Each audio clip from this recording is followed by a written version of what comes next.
अभी तक किसी पुलिस ने उसके माँ से कांटेक्ट नहीं किया। वहाँ के एक व्हाट्सएप के जरिए से किसी ने अपने को बताया कि मैं पाकिस्तान सुप्रीम कोर्ट का लॉयर हूँ, और उसने कुछ डॉक्यूमेंट्स प्रोवाइड कराया, जिस डॉक्यूमेंट्स को देखने के बाद यह बात प्रकाश में आ रहा है कि वहाँ इसे अरेस्ट किया गया है। इसके पास कोई वैलिड डॉक्यूमेंट्स, पासपोर्ट वगैरह नहीं है, उसके तहत इसको अरेस्ट किया गया है। अब आश्चर्य इस बात का है कि हमारा जो आर्टिकल 21 है,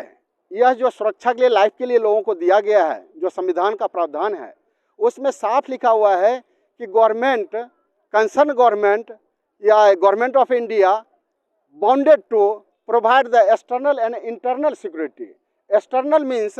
इंटरनल मीन्स हम देश के अंदर सुरक्षा की बात करते हैं, और एक्सटर्नल यानी आउट ऑफ कंट्री की बात करते हैं। उसी के तहत, प्रोटोकॉल व्यवस्था के तहत हमारी सरकार ने और विश्व की तमाम सरकारें ने अपने अपने देश के कुछ अधिकारियों को उस देश में एक ऑफिस खोल दिया है, जो वहाँ जिस देश का नागरिक जाएगा और वहाँ उसे किसी भी तरह का अगर प्रॉब्लम्स होता है तो वहाँ का एम्बेसी उसे तुरंत, वो स्टेट पुलिस की तरह काम करेगी, उसको सुरक्षा प्रदान करेगा। लेकिन इस केस